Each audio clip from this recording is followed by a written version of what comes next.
नमस्कार दोस्तों, मैं नवीन आपका एक बार फिर से स्वागत करूँ हूँ आपके अपने यूट्यूब चैनल पे।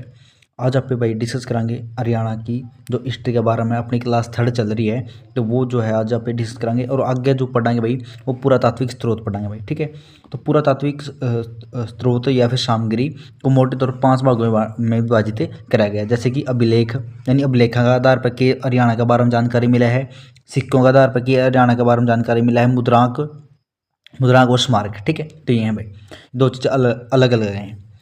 तो देखो, तो सबसे पहले तो जिस साथी ने नोट्स चाहिए हैं तो भाई टेलीग्राम चैनल ज्वाइन कर लो, नीचे लिंक दूँ तो जाकर ज्वाइन करोगे तो आपने कंप्लीट फ्री ऑफ कॉस्ट सारे जो है हरियाणा की हिस्ट्री, पॉलिटिक्स, ज्योग्राफी सारे बिल्कुल फ्री ऑफ कॉस्ट मिल जाएँ। ठीक है, या फिर और अदर कोई नोट्स लेना तो वो भी अपना मैथ के, जीके के, जीएस के, स्ट्रेटेजी के तो कंप्लीट नोट्स अपने चैनल पर पड़े हैं तो सारे अपना उधर मिल जाओगे भाई। ठीक है, तो देखो पुरातात्विक सामग्री को मोटे तौर पर 5 भागों में बांटा गया है। तो बता दिया हरियाणा क्षेत्र को सर्वप्रथम अन्वेषण या फिर खोज वर्ष 1862 में किसने करी थी? अलेक्जेंडर कनिंघम द्वारा खोज करी गई थी। 1888-89 में अलेक्जेंडर के कार्य को हरियाणा में रोजर्स द्वारा आगे बढ़ाया गया था। ठीक है, हरियाणा में सर्वप्रथम खुदाई कद हुई थी। कर्ण का टीला जो है खोदा गया था, यानी कर्ण का टीला मिला था थानेसर में, जो कि जिसकी खुदाई हुई थी 1921-22 में डीबी स्नूपर के अध्यक्षता में बोल दो या फिर उनके रख रखाव में बोल दो या फिर देख रेख में बोल दो। ठीक है, दीपा पे बात करेंगे भाई अभिलेख, यानी कि हरियाणा में तय ऐसे कौन कौन से अभिलेख या फिर हरियाणा के बाहर तक कौन कौन से अभिलेख मिले हैं जिनकी जानकारी अपन हरियाणा के बारे में मिला है। ठीक है, तो अभिलेख के बारे में पढ़ेंगे। देखो भाई, तो सबसे पहले तो हरियाणा में अब तक 3 दर्जन से अधिक यानी कि लगभग 37 अभिलेख प्राप्त हुए हैं। और सबसे महत्वपूर्ण अभिलेख कौन सा? टोपरा का स्तंभ लेख।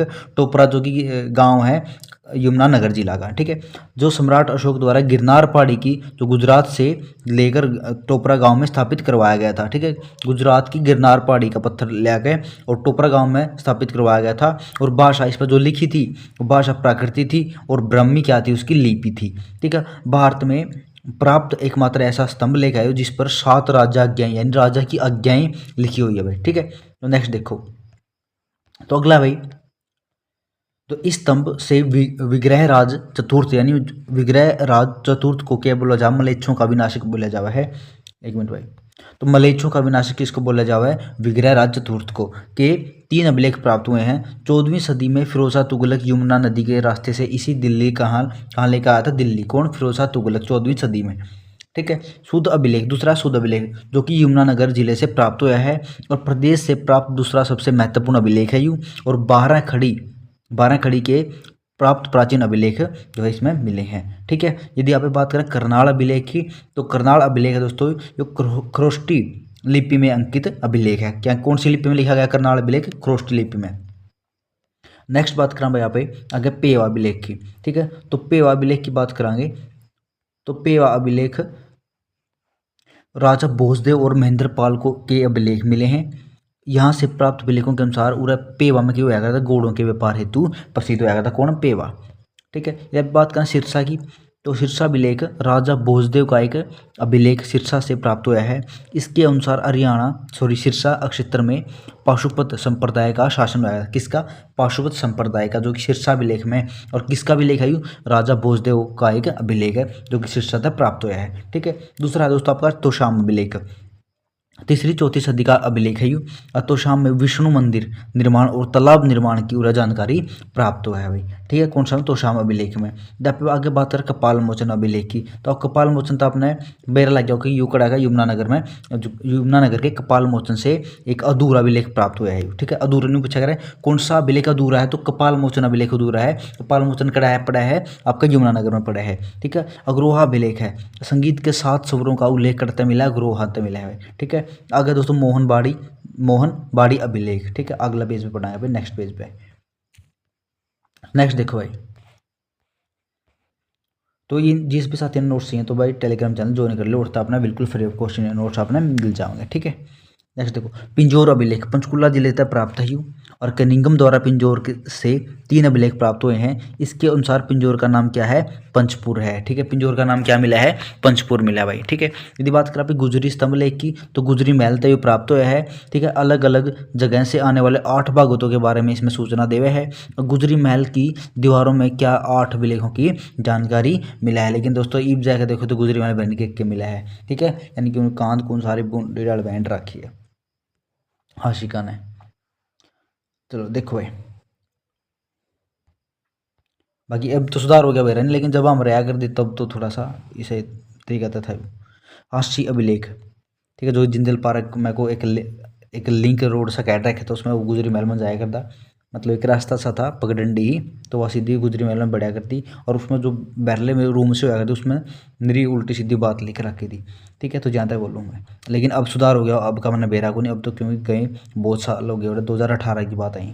तो पृथ्वीराज द्वितीय हास्य अभिलेख किससे संबंधित है, पृथ्वीराज द्वितीय है, तो अभिलेख हास्य से प्राप्त हुआ है। आगे दोस्तों गुरावड़ी अभिलेख, रेवाड़ी जिले से 10वीं शताब्दी में अभिलेख जो वैष्णव मंदिरों के निर्माण के बारे में जानकारी प्राप्त हुआ है। इसमें क्या कौन से वैष्णव मंदिर। ठीक है, चौहान या फिर चौहान अभिलेख जो कि राजस्थान से प्राप्त हुए हैं। लाडनू अभिलेख, लाडनू कड़ा है राजस्थान में है, राजस्थान से प्राप्त हुआ है। हरियाणा की राजधानी इसमें क्या बताया गया है, दिल्ली बताई गई, आपने पहला ही पढ़े थे ये। ठीक है, आगे दोस्तों बिजोलिया अभिलेख, ठीक है, बिजोलिया अभिलेख, तो बिजोलिया अभिलेख कहाँ था, राजस्थान तय है।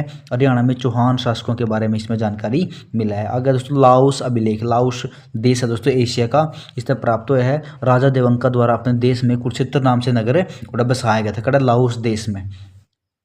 आगे दोस्तों मोहम्मद बिन तुगलक अभिलेख, इसका अभिलेख मिला है 14वीं सदी का अभिलेख है। यू हरियाणा को धरती पर स्वर्ग किसने बोला है, मोहम्मद बिन तुगलक ने, जो कि एक पढ़ा लिखा शासक था। जो दिल्ली सल्तनत वो ये आपकी, तो उसमें जो सबसे पढ़ा लिखा शासक था वो कौन था, मोहम्मद बिन तुगलक था। ठीक है, तो सिक्के की बात करें तो सिक्के जो है 200 BC से लेकर 300 BC तक हरियाणा का इतिहास सिक्कों पर टिका हुआ है। ठीक है, आगे पढ़ाएंगे यहाँ पे सिक्के। देखो भाई, तो हरियाणा से प्राप्त सिक्के, तो शुंगकालीन सिक्के करते मिले हैं शुद्ध है, शुंग तय ये मिला लोगे शुद्ध। ठीक है, शुद्ध कड़ा है यमुनानगर तय। यदि आप बात करें गुप्तकालीन सिक्के, रोहतक तय, गुप्त उर के दिखा अपना गुप्त दिखा है, गुप्त रोह कुकर है, गुप्त रोह है भाई। ठीक है, गुप्त रोग, चाहे फिर गुप्त रोग देख लो। ठीक है, गुप्त रोह तक, गुप्त रो, इस तरीके से आप कनेक्ट कर सको। इंडो ग्रीक या फिर हिंद यूनानी सिक्के, खोखरा कोट जो कि रोहतक है। ठीक है, यदि बात करें पे 1200 यूनानी बैक्ट्रियाई सिक्के करते मिले हैं, सोनीपत में मिले हैं। ठीक है भाई, नानी कड़ा की है सोनीपत की भाई। ठीक है, नानी यूनानी। ठीक है, बैक्ट्रियाई सिक्के। यदि बात करें पे हर्षवर्धन कालीन सिक्के करते मिले हैं, पानी पत्ते मिले हैं। ठीक है, पंचमार्क सिक्के या फिर आहत सिक्के कौन से, जिन पर मतलब जो पीट का बनाए गए थे, अग्रोहा या इसारत है। ठीक है, चांदी का इंडो सिसानियन सिक्का तो पालमोचन या फिर सुदीपना नगर तय। समुद्रगुप्तकालीन सिक्के मिथाथल भिवानी तय। ठीक है, समुद्र गुप्तकालीन सिक्के करते मिले हैं मिथाथल। ठीक है, समुद्र कड़ा भाई थल में तो है। ठीक है, थल मतलब धरती, तो समुद्र कड़ा है थल पे। कुषाण कालीन सिक्के खोखरा कोट गांव था। ठीक है, खोखरा कोट गांव था जो कि रोहतक गांव में।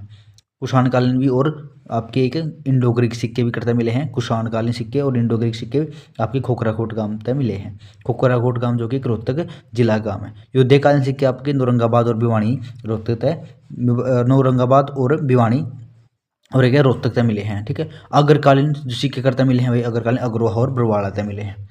ठीक है भाई, जब पे बात करा के हरियाणा से प्राप्त मूर्तियाँ, तो हरियाणा से प्राप्त मूर्ति, पहले तुम जो मूर्ति इंपॉर्टेंट है वो यक्ष यक्षिणी की मूर्ति है, जो कि 12 गांव जो कि नू का है, ओडल हथीन प्रदेश से सबसे प्राचीन जो है यक्ष यक्षिणी की मूर्ति है या प्रदेश की। ठीक है, और ये इन जगह पे मिली है। या बलराम की मूर्ति मिली है स्थल बोर्ड जो कि रोहतक का पार्ट है। ठीक है, रोहतक जिला का हिस्सा है। जैन मूर्तियों की बात करें तो हांसी और रानीला गांव तय जैन की मूर्तियां मिली हैं, हांसी और रानीला गांव तय। ठीक है, गुप्तकालीन सूर्य देवता की मूर्ति की बात करें तो अग्रोहा हिसार है, वह एक नचार खेड़ा है दोस्तों जींद में, तोड़ता मिले गुप्तकालीन सूर्य देवता की मूर्ति। जब बात करें पंचमुखी शिव भगवान की प्रतिमा, तो यह करता मिली है पेवाता मिली है। ठीक है, पंचमुखी शिव भगवान की प्रतिमा। ठीक है, लाल पत्थर से बनी भगवान शिव की प्रतिमा करते मिली है हरनोड़ गांव यमुनानगर करते मिली है। और लाल शेषनाग पर लेटे भगवान विष्णु की मूर्ति करते मिली है फिजूलपुर सोनीपत मिली है भाई। ठीक है, जब बात करांगे दानवीर कर्ण व भगवान सूर्य की मूर्तियां करते मिली हैं भाई। दानवीर कर्ण और दानवीर कर्ण का संबंध किसता है, करनाल तक, तो करनाल तक मिलेंगी। तो विष्णु की अति प्राचीन मूर्ति करता मिली है तो शाम तक मिली है। ठीक है, जब विष्णु की पूजा पे कद करेगा ना श्याम ना करेगा, तो इन्हें कनेक्ट कर ले थोड़े बहुत वर्ड जो भी कनेक्ट हुए हैं। कुषाण कालीन मूर्तियां करता मिली है रोहतक तक मिली है। महात्मा बुद्ध की मूर्तियां ब्राह्मण वासगाम जो कि रोहतक में है तोड़ता मिली है। मौर्यकालीन अवशेष हिसार और फतेहाबाद तय। ठीक है, मौर्यकालीन अवशेष करते मिले हिसार तय और फतेहाबाद तय मिले हैं। और भगवान महावीर की मूर्ति पिंजौर पंचकुला तय मिली है। और भगवान पार्श्वनाथ की मूर्ति स्थलबोर रोहतक तय मिली है भाई। ठीक है, तो भाई आगे देखो, मूर्तियां पढ़ ली अपन ने, सिक्के पढ़ लिए अपन ने। ठीक है, आगे है दोस्तों और एक दो पॉइंट रह गया आपका इन्हीं का। तो यदि बात करें सरस्वती और पद्मावती की मूर्ति करते मिली अपन ने आंसी तय मिली है।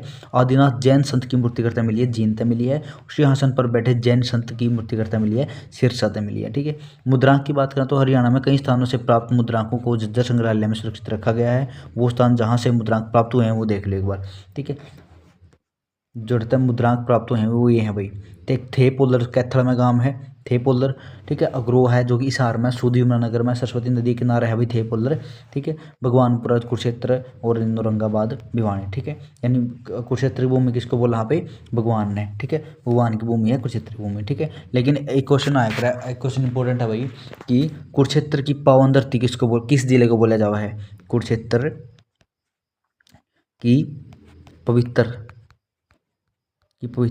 धरती किसको बोला जाओ, कौन सा जिला ने बोला यहाँ पे, तो वे बोला यहाँ पे जींद जिला ने। ठीक है, कुरुक्षेत्र की पावन धरती है पवित्र धरती। ठीक है, तो आगे दोस्तों शेख चिल्ली का स्मारक पढ़ा यहाँ पे, आगे इंपॉर्टेंट है स्मारक सारे। तो स्मारक देखो भाई, चलो अब है ना एक काम करांगे यहाँ पे, तो आगे पढ़ाएंगे यहाँ पे स्मारक अगला उसमें। ठीक है, क्योंकि इसका एक टॉपिक बन जाएगा सही स्मारक का, तो आप स्मारक पे आगे पढ़ लेंगे। ठीक है भाई, तो उम्मीद करूँ आपने उधर तक वीडियो अच्छी लगी होगी, समझ में आई होगी। तो जिस भी साथी ने नोट्स चाहिए मैं बता दिया कि आपने कड़े मिलेंगे। ठीक है भाई, तो जो है आपकी अब जो है एक तो उसकी 4000 पोस्ट दोबारा फिर इसकी ग्रुप सी के निकाल दिए हैं, मतलब निकाल दिए हैं, नोटिफिकेशन आ गया है। उसमें बता रखे अभी कौन कौन सी मैंने टेलीग्राम पर डाल दिए कि किस किस पोस्ट की कितनी पोस्ट है, मतलब जो आपके MPSW लगा लो, BSc नर्सिंग की वजह को कौन कौन सी पोस्ट आई है, मतलब कंप्लीट आप जानकारी मैंने इंस्टाग्राम पर दे दी है, सॉरी इंस्टाग्राम पर नहीं टेलीग्राम पर दे दी है। और तो जाकर आप ज्वाइन कर लो टेलीग्राम, कंप्लीट जानकारी उधर देता रहूँ भाई। ठीक है, तो धन्यवाद, जय हिंद, सब साथियों, राम राम।